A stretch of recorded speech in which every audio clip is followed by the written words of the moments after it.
My name's Susie. I am doing this video to explain what my YouTube channel is going to be all about.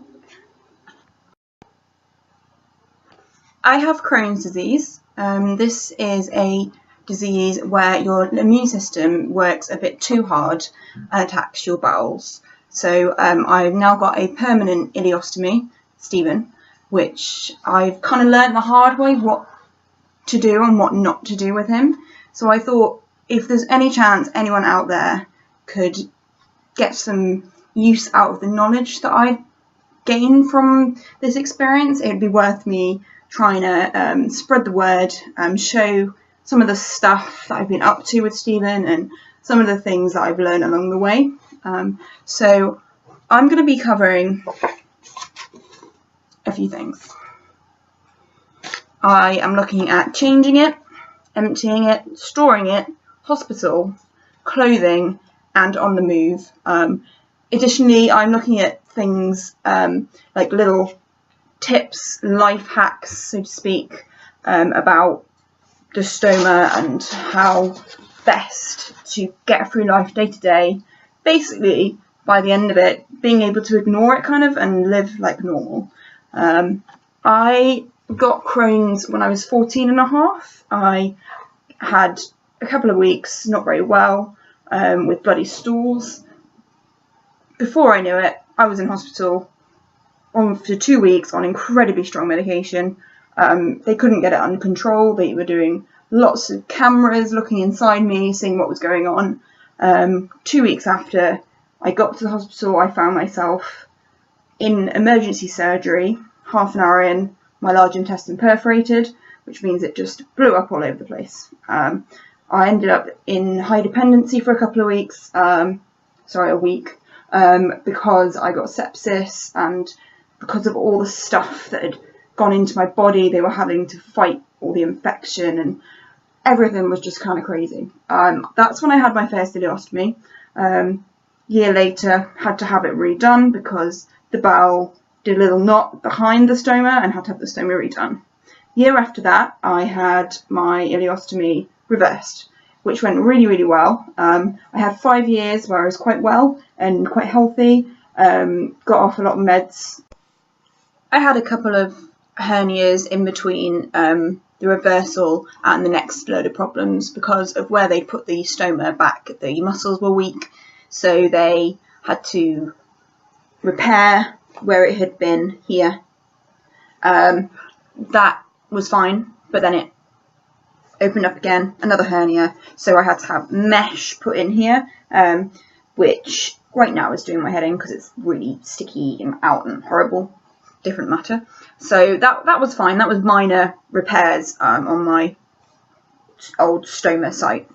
In 2014, I found myself having a flare-up. I haven't really had them before then. Because I'd gone from nothing to full-blown Crohn's to back to generally okay again. This flare-up meant a lot of bloody stools and feeling generally quite unwell. I went to A&E not really knowing what was going on, collapsed in A&E, no doubt due to all the blood loss. Spent a week trying to work out what it was that was happening to me. Got on some awful steroids and horrible stuff. Hate steroids, hate all that stuff. Got on some meds, and then I found myself having another bad load of kind of flare-up, blood loss. Went back in again. This time round ended up with a blood transfusion because I just lost so much. I was so pale, anemic, feeling dreadful. Things were going blurry because of it all. But it was fine. It was just sitting around waiting for the meds to work and kind of working out how much was actually coming out of me. Got myself back home again, and it happened again. I ended up back in again, more blood transfusions and etc. Ended up on something called Humira, which is TFN blocker. It stops your immune system doing its thing quite as much as it does. You inject yourself in your belly every week or every couple of weeks, depending how you are. So that actually helped immensely. Getting off the steroids was rough, but fine. Got there in the end. Was glad to be off them.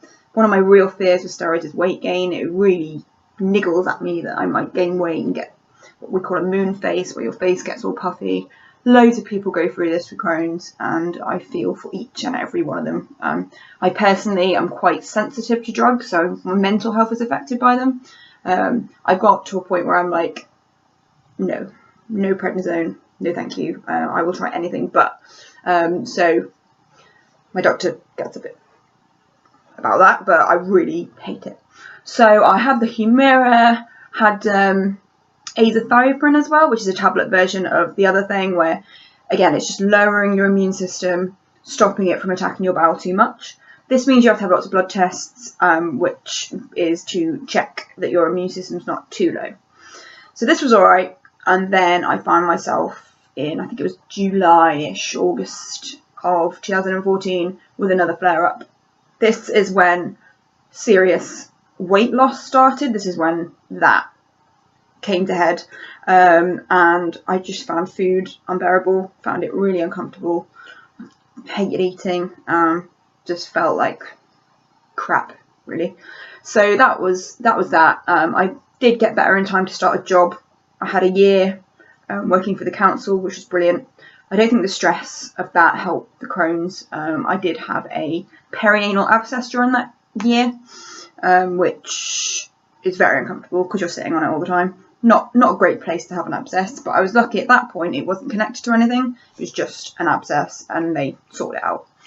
So I was kind of losing weight here and there, feeling rubbish on and off, but managing to get through work, made some really amazing friends at work, and was having a good time.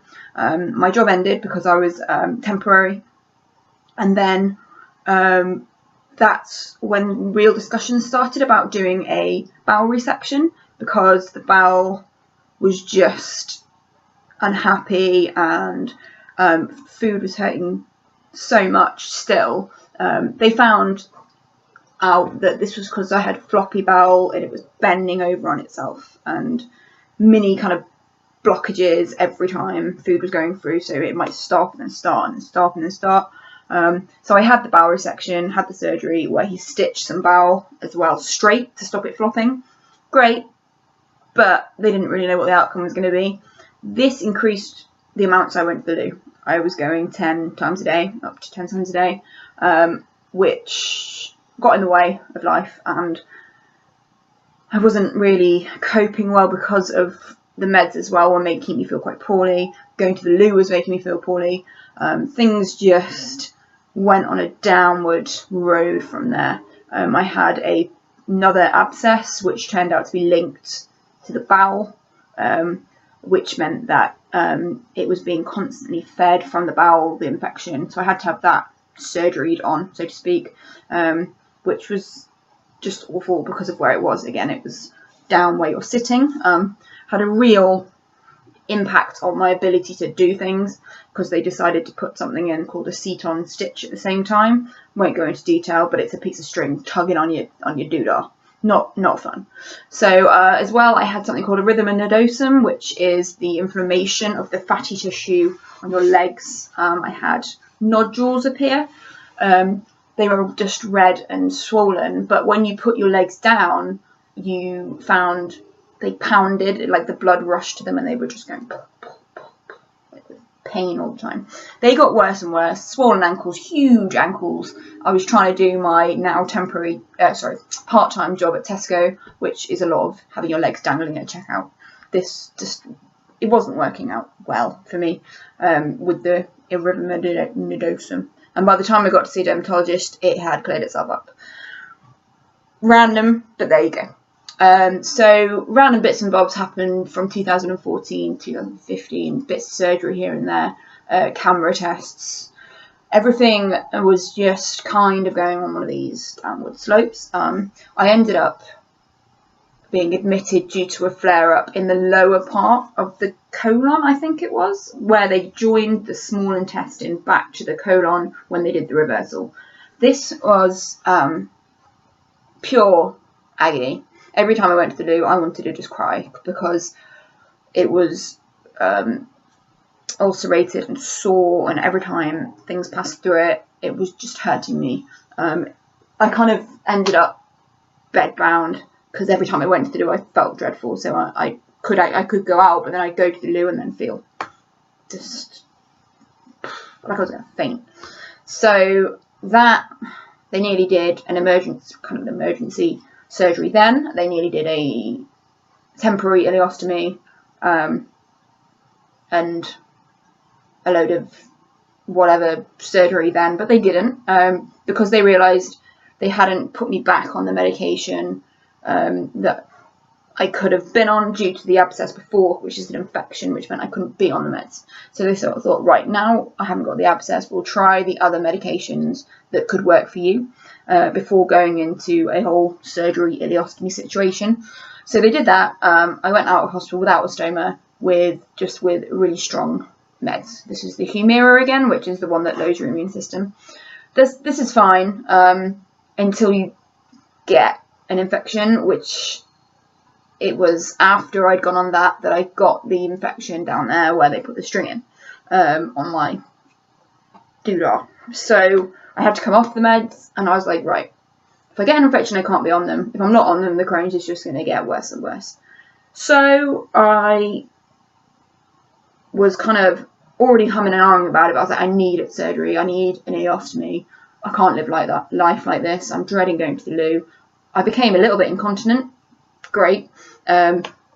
Which could ruin a week, a day, a month. It could just ruin it. So I then discussed with the surgeon doing this permanent ileostomy, getting rid of the last bit of colon that was left completely, and basically something called a Barbie butt, where your butt is sewn up. There's no hole. So I discussed that with him. It does decrease chances of fertility, and there's all sorts of problems with it. But I was like, well, there's no point staying how I am. It's just not fun. So October of last year, which 2016, I had the surgery. It was not fun. I was all right for like a day, maybe after it was done, but everything was just so sore, and you can't sit down very well because they've sewn your butt up. The stoma was okay, and I was just aware of how I couldn't sit down properly. I then got this awful bed sore, which made it just that bit harder. So it was a bed sore at the bottom of my back. I actually have a scar because it got so sore because I wasn't sitting down. I was kind of lying on the bottom of my back, which meant I couldn't lie very comfortably because of the surgery here. I couldn't sit properly, etc. So I kind of discharged myself a little bit early because I was just not coping well. I had a mini mental breakdown a week after the surgery. I'm not sure if it's everything had just built up and got to me, but it was like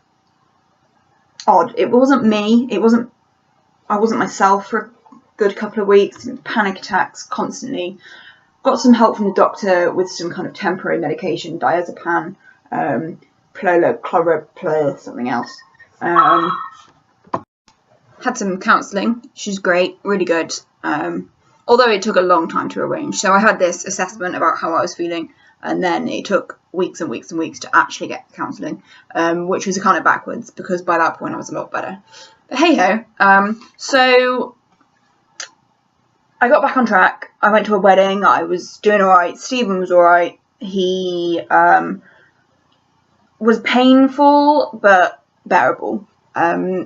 Now really come to the conclusion they think I've got a little bit of nerve damage near him here, which is fine because you can I feel a lot better about it now. I know what it is and why it hurts sometimes. But the surgeon managed to sew my bowel to my belly button by accident. So I got this sore kind of here, sore patch. Kept going to see them and saying, look, there's this like swollen lump thing, can you please help? They kept doing baby scans, I can't remember what they're called, ultrasounds, and sending me away again, having not found anything. it was getting really frustrating. I was going in and out trying to say something's not right. Eventually the sore bit opened up where they had done the keyhole. So the wound in the belly button opened up to a nice little hole where gunk came out. I was dressing it and kind of carrying on with my day-to-day life. Problem was, belly button's near stoma. It was making the back plate come off a little bit and just making things a little bit more complicated.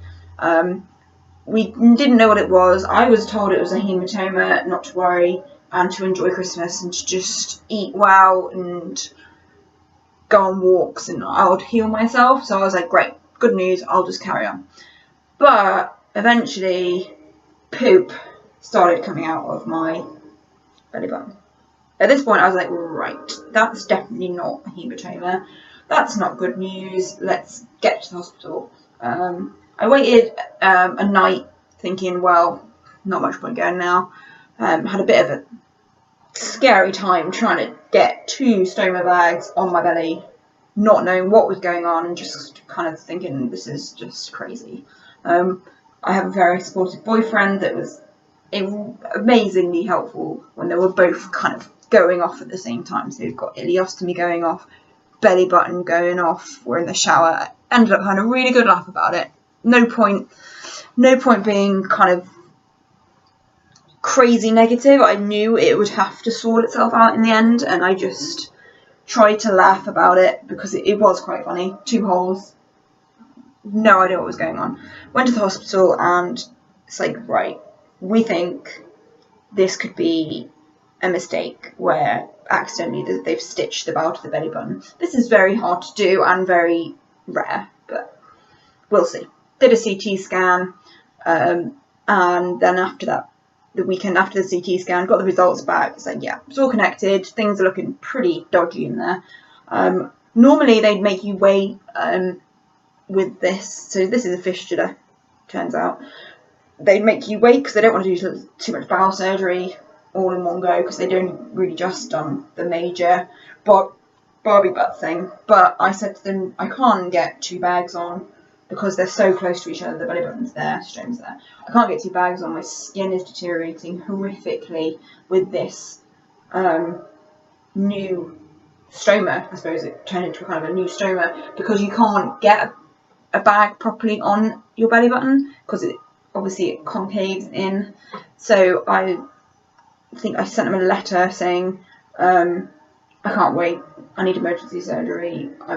There's no way I can live with 2 bags like this because the new one leaks and the new one makes the old one leak and life has become unmanageable, so to speak. So whereas things were a bit dodgy before, it wasn't unmanageable. It wasn't the end of the world. This was. So I went back in the next week. They were just going to go in, repair the bowel, stitch up my belly, fine. But they found that the bowel from the belly button to the stoma was absolutely screwed. It was just ulcerated and sticking to itself and just in a bad way. So they removed it and redid the stoma. I'm kind of glad because the stoma was actually pointing out at a dodgy angle. So they actually did it much better the time after. So that's where I am now. And that kind of little hiccup is now done, out the way, and I'm actually feeling amazing. I have so much energy. I'm going on walks. The stoma itself is just life-changing. It's been so good. Yes, I get a little bit blur with it now and again. I really do. I can't deny sometimes I just get a bit cross because you are, at the end of the day, wearing a bag of poo.